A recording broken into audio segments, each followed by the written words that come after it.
Hi, I'm Mitch Gallagher from Sweetwater. I've got a special guest here today. Curt Malouin from Red Panda is here because we are welcoming Red Panda pedals to the Sweetwater family. It's great to have you here, Curt. Good to see us. Yep, great to be here. We're excited. Got the cool pedals lined up here behind me. I've been checking these out and man, super excited. We can't wait. We're excited to be part of the Sweetwater family. So, yeah, you brought an early morning ride down from Detroit. Yep, we thought it was close enough that we could roll out at like 5:30 in the morning and get here and set up for the day, but... Right, too early for me. A lot of coffee. Yeah, right. You're doing office hours with the sales engineers, telling them about the pedals and introducing things. Yep, so we have everything set up. We're answering people's questions, sales engineers coming by, getting a chance to try stuff out, asked a lot of great questions, and just kind of introducing ourselves to the whole team. Right, well that's so cool. We're so glad to have you here. You mentioned you've been a Sweetwater customer for a while. Yeah, about 20 years. Nice. So nice. Paul Leah is my salesperson. Oh, very cool. Been forever, and so yeah, right. Really excited. Well, we appreciate that, but it's great to now have you part of the family here too. So welcome aboard. So let's take a step back. 2009-ish. Yeah, 2009, the company was founded. So I did electrical engineering in college, graduated in 1995, went to work in the auto industry, live in Detroit, and I was designing software for like numerical optimization, so math-heavy software for designing cars, and like how do you make the car light but still safe if you run it into a wall, that kind of thing. Mm-hmm. At night, I was also making modular software synths, so this was in the late 90s. And I continued doing that and was doing it after hours and that sort of thing, but spending 12, 16 hours a day looking at a computer, and was really missing getting back to hardware. In college, I'd made a couple guitar pedals for people from Craig Anderton's book, sure. The electronic projects for musicians. Right. And so a friend of mine sent me a video, just YouTube video one day of a old organ played through a guitar pedal. And like when we were kids, we used to play drum machines, synths, everything through guitar pedals because they were cheap effects. It's all you could afford. They were available. And, just kind of, I missed the immediacy and just the fun of, directness of using hardware and building hardware stuff. So at the time, Line 6 had this ToneCore pedal system, and they had a development kit for it. And it happened to use the same DSP chip that I used in college. So that was a really good way to kind of transition back into hardware. Hadn't soldered and stuff for a while, so got one of those and made a bit crusher module for it and a couple other things. And then so that was 2009, and 2010 I started designing what was the first version of the Particle. So ground up hardware, and released the first version of that in 2011. Okay. And that was the first pedal that I did the software, the hardware, drilled it, powder coated it, soldered everything by hand. Right. So it started just in spare bedroom in my garage. That's awesome. And at the time I had a lot more time to spend on gear forums, and so there's a forum called I Love Fuzz. A lot of really cool people. Posted a couple videos, and people were giving me feedback. It sold some there, did some tweaks, and then 2012 I quit my job because I was working a lot of hours, and it was kind of, I knew I wasn't going to get it any farther with the pedals because just didn't have time to do both. Right. And then 2013 moved into a 200 square foot workshop near downtown Detroit, and started hiring a couple employees, and we've grown over the years, bigger workshop, and then in 2020 we moved out to a larger office. Okay. So up until then my desk was in the corner of a workshop, so it made it difficult when all the production was going on to actually do some engineering. So now we have a little more space and are spread out, and we have the second generation of all our pedals, which all have stereo input output, MIDI, both by TRS and USB. They have web editors that you can use to tweak presets, and use a much more powerful DSP platform than what our previous pedals were using. Nice. So all 5 of them have been updated, if you will, or re-released as V2 then? Yes. Okay. Yeah, and the Raster was the last one that we released late last year as the V2. The Tensor actually is the same generation of those, but it was the first one that came out using this more powerful DSP chip. So it's actually version 1, but same. It was kind of already version 2, right? Yeah.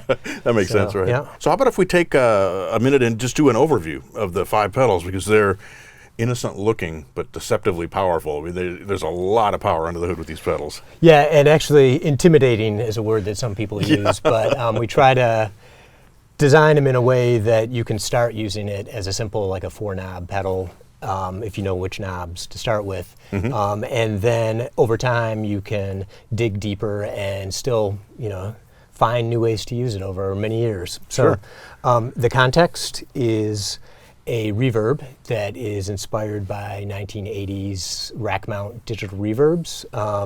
It has 8 modes. It has pre-delay, so you can separate the reverb coming in from your attack, so you don't lose the attack there. It has delay available in all the modes, so you can combine delay and reverb.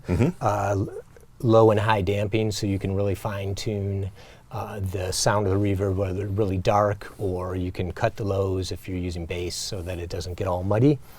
And it has 1 preset with spillover on board, but also 127 presets if you're using a MIDI controller with spillover. So you can have like the 2 on board. Typically it would be 1 for chorus, and 1 for verse, and you can switch between them, and the signal doesn't cut out. The Raster is a digital delay with a pitch shifter and frequency shifter integrated into the feedback loop, and a flexible feedback structure so that you can shift each repeat, so you get ascending or descending kind of repeats.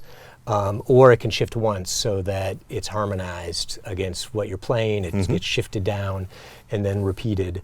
And you can shift by semitones or detune, which is nice because you can create like a clean digital delay sound, but then add a little bit of detuning so that it adds a little bit of interest without distracting from what you're playing. Right. It also has modulation, and the modulation can be applied to the delay, the shifting, or the amplitude, so you can do tremolo. So it gives you the pieces of delay and pitch-based effects that you can kind of combine.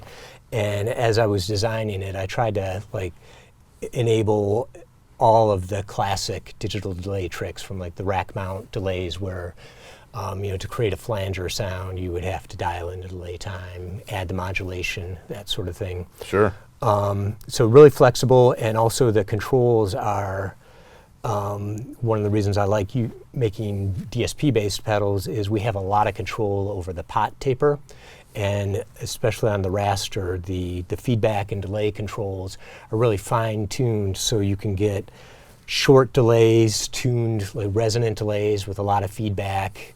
And as you increase the delay and the feedback, you can get really chaotic kind of self-oscillation sounds. So a lot of time spent like dialing in those kind of chaotic things, but you can also use it just like a normal digital delay, and it has stereo features, so you can do different delay times, ratios, and stuff like that in each channel, modulation that's out of phase on each channel.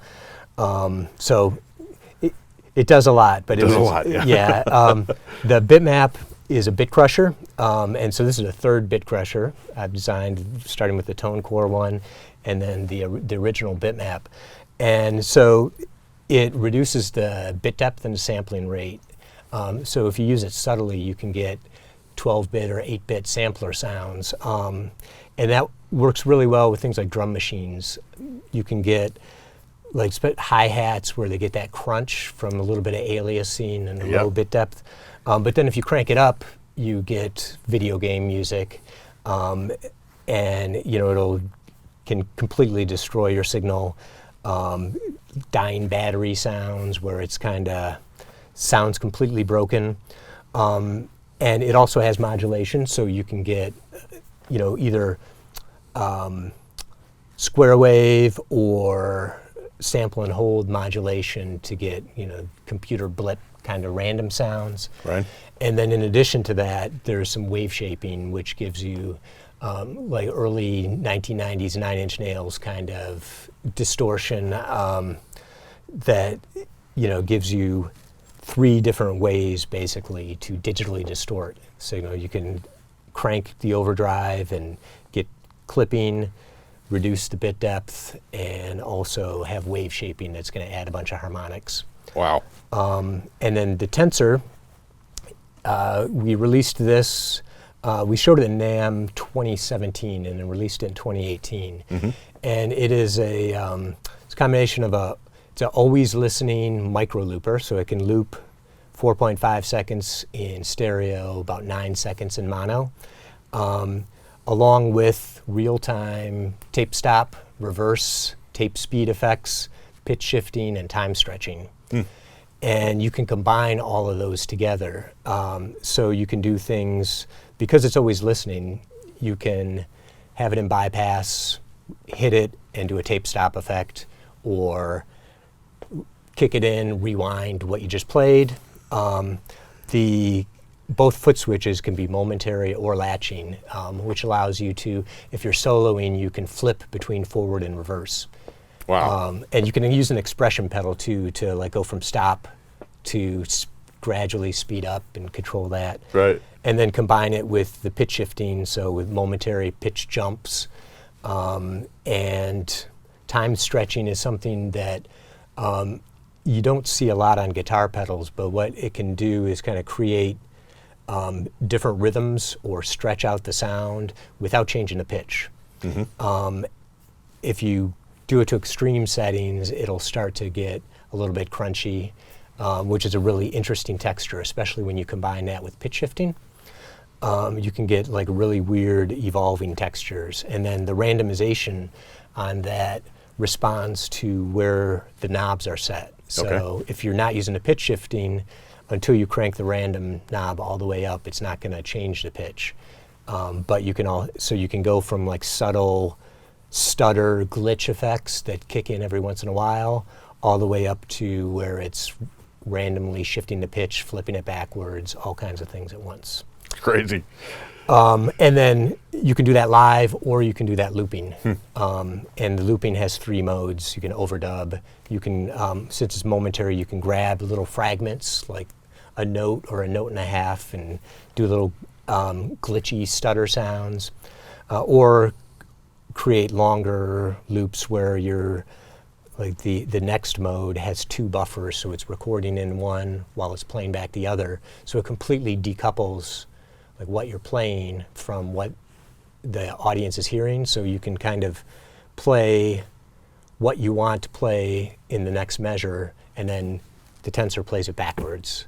Right. And then you play the next thing. And it takes a little bit of practice, but it allows you to do some really interesting live effects. Wow. And then the particle is a granular delay, and so this was our first pedal that we built from scratch, released the original one in 2011. Mm-hmm. And a granular delay takes your signal, chops it up into small pieces, so from 10 milliseconds up to about 1/4 of a second, and then you can flip and shift and rearrange those pieces on the fly. So it basically lets you take apart your sound and then reassemble it in real time. It has a delay of up to 2.5 seconds in stereo, and the different modes allow you to sweep through that with an LFO, jump to random spots, randomly pitch shift, detune, and so you can create multiple detuned, like create clouds of sounds. And you can do all that in real time. You can sync it to MIDI clock or tap tempo. So there's 4 different note divisions that you can set for different parameters to get kind of weird interactions between the ratios of the different things. And so they're all pretty wild. Yeah. But they can also be used subtly. And so a lot of people will use our pedals just to add a little bit of randomness or chaos to something, because our ears are really good at hearing things that are slightly off. Mm-hmm.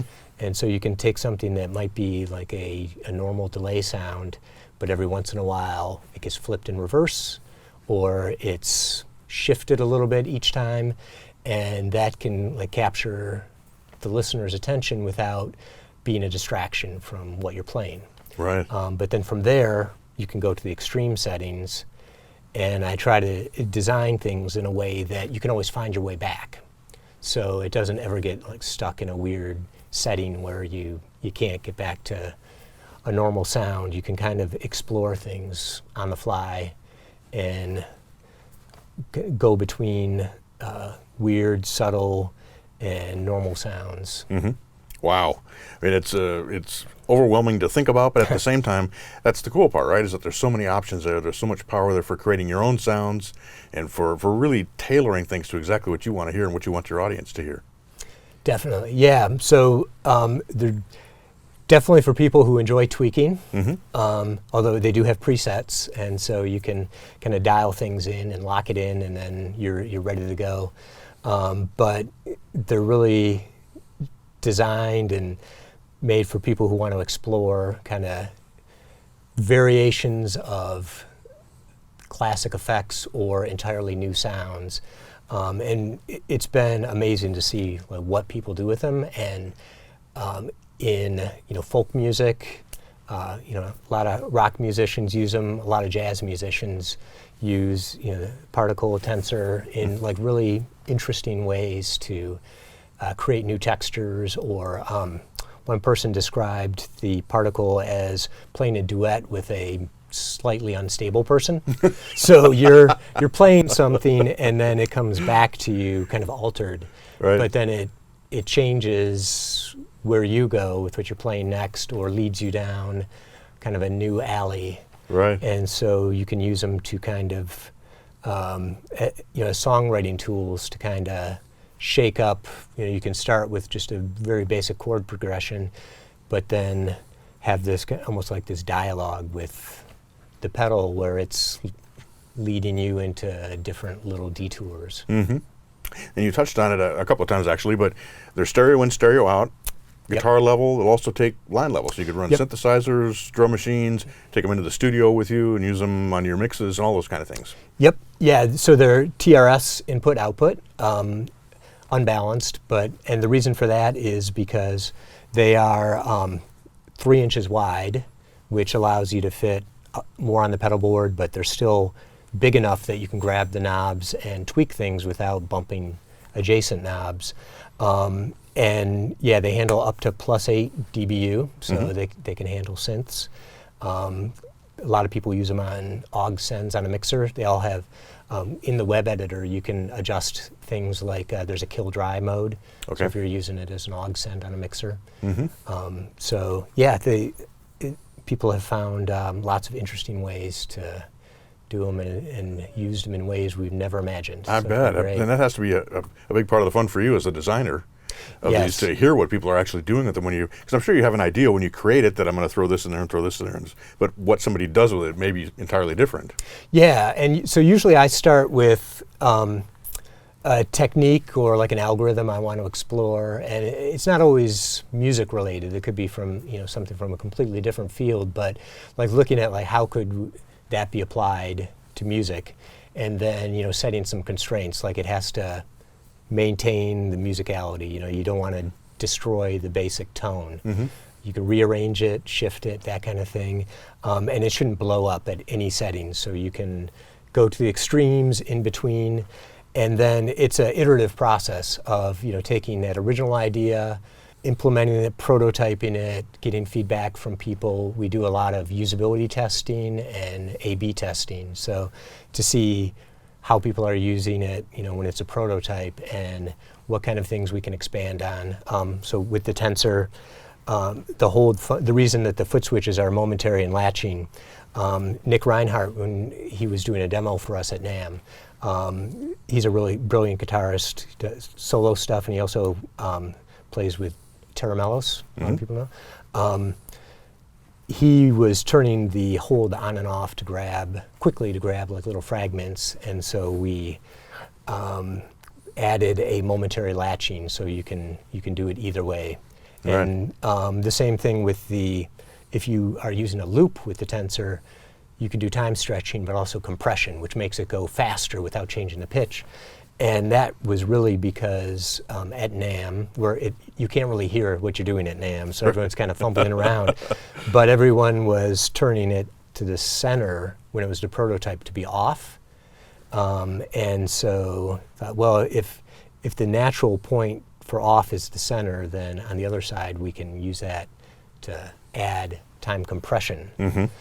So it's those kind of things where we were able to see how people are using them, and then that gives us ideas, and collaborating with musicians who are doing really interesting work and really pushing the envelope in terms of integrating effects into their sound. Yeah, that's fantastic.